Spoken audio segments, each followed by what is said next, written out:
이제 캔디의 닭장 문 앞에는 크리미가 더 이상 기다리지 않는다. 대신 놀부가 캔디와 다니를 아주 격하게 반긴다. 밤에는 각자의 닭장에서 지내다가 아침이 되어야 만나서일까. 놀부는 자신의 암탉들을 너무 좋아한다. 그 중에서도 놀부는 캔디를 더 좋아하는 것 같다. 함께 사료를 먹고 하루 종일 함께 돌아다니다 밤이 되면 각자의 닭장에서 잠을 잔다.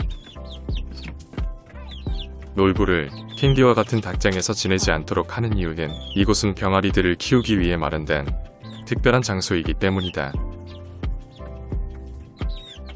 그래서 병아리들이 어느 정도 더 자라게 되면 모두 다 큰 닭장으로 이사를 가야 한다. 지금껏 병아리들을 키워보니 대략 45일이 지나면 엄마 닭으로부터 독립하려고 하는 모습을 보인다.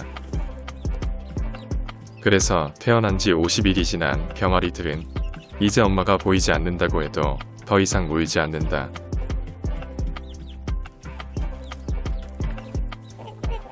혼자 있는 다니의 모습을 보고 태양이가 들이대기 시작한다. 작년까지 다니의 남편은 태양이었지만 다니는 최근 놀부를 남편으로 받아들였다. 그래서 태양이가 구애를 해도 다니는 받아들이지 않는 것이다. 하지만 집요하게 들이대는 태양이의 설득에 결국 교미를 하게 된다.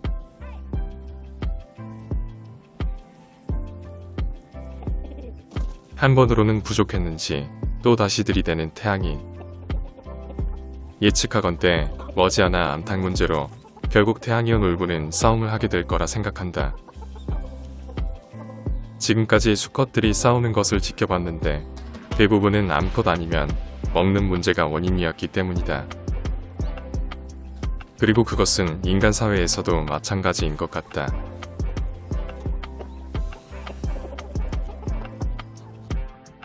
같은 시각, 크리미는 거위 무리에서 휴식을 취하고 있다.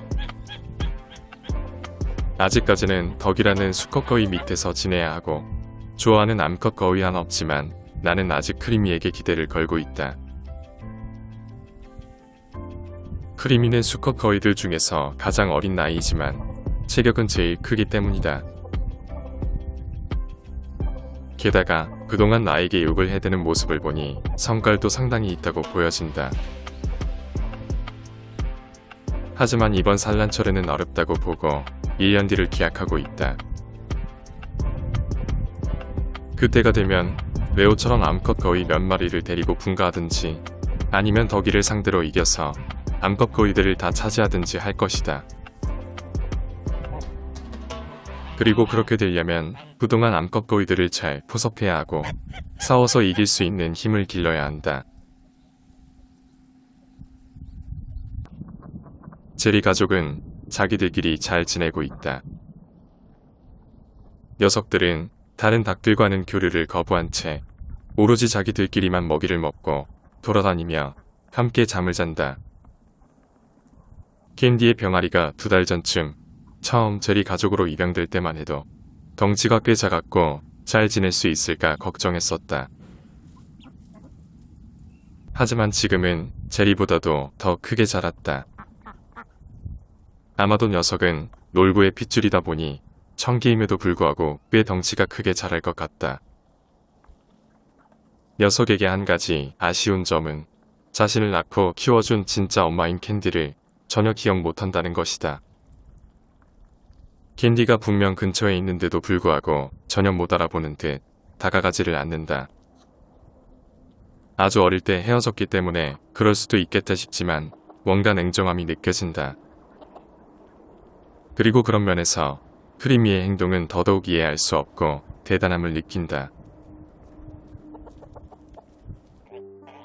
크리미는 헤어졌던 반반이와 다시 만나기 시작했다. 그리고 녀석은 토리와도 만나기 시작했다. 둘 다 아직까지 교미를 하는 관계는 아니고 서로를 알아가는 중인 것 같다. 그런데 엄마가 있는 닭장 앞에 온 뒤 크리미는 한참 동안 떠나지 못하고 머무르고 있다. 닭장 안에 엄마가 있다는 것을 알기에 쉽게 떠나지 못하는 것 같다. 그렇게 잠시 동안 엄마가 있는 닭장을 바라보던 크리미는 반반이와 함께 다른 곳으로 간다. 내가 크리미에게 바라는 게 있다면 지금 만나는 반반이와 토리 중 한 마리라도 데리고 분가해 버리라는 것이다. 쉽지 않겠지만 그렇게 해야 예오처럼 더 이상 덕이의 견제를 받지 않고 편안하게 지낼 수 있을 것이다.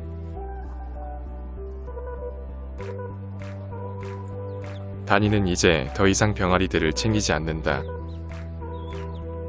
내가 보기엔 아직도 녀석들이 너무 어려 보이는데 다니는 그렇게 생각하지 않는 것 같다. 크리미가 옆에 없어서인지 놀부는 이제 편안하게 암탉들을 만날 수 있게 되었다. 사실은 그동안 크리미가 무서워 놀부는 암탉들과 마음대로 교미도 하지 못했다. 어찌 보면 놀부는 참으로 운이 좋은 녀석이다. 내가 원래 계획대로 했다면 이 자리에 있어야 할 수탉은 놀부가 아니고 흥부였기 때문이다. 얕게 빠진 흥부의 처지가 안타까워서 흥부를 캔디가 있는 닭장 안으로 합사할 생각이었다. 병아리들이 조금만 더 크면 계획을 실행할 생각이었는데 나의 계획을 안 것인지 놀부가 너무 빨리 일을 저질러 버렸다.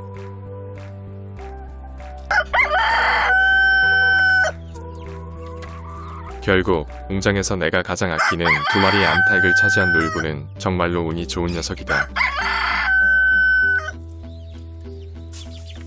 그날 저녁 놀부는 캔디의 닭장 안에 들어가서 함께 저녁을 먹고 있다.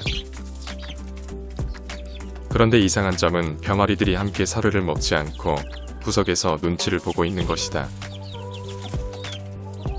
심지어 배가 고픈 병아리들은 떨어진 사료를 주워 먹고 있다. 처음에는 병아리들의 이런 행동이 놀부 때문인 줄 알았다. 잠시 뒤 병아리들의 엄마인 다니가 내려오자 병아리들은 또다시 구석에 처박혀 눈치를 보기 시작한다. 그리고는 가만히 있는 병아리를 쪼아대는 다니. 저 때까지만 해도 어제와는 사뭇 다른 분위기가 나는 이의 원인이 놀부가 있기 때문인 줄 알았다. 잠시 뒤 다니가 또다시 내려와 병아리들의 군기를 잡기 시작한다. 그동안 엄마 닭들이 병아리들을 키우는 과정에서 한 번도 본 적이 없는 행동을 하기에 나는 다니가 왜 그러는지 궁금해졌다. 그리고 잠시 뒤 식사를 마친 놀부가 닭장을 나간다. 이제 병아리들은 식사를 할 수 있을까?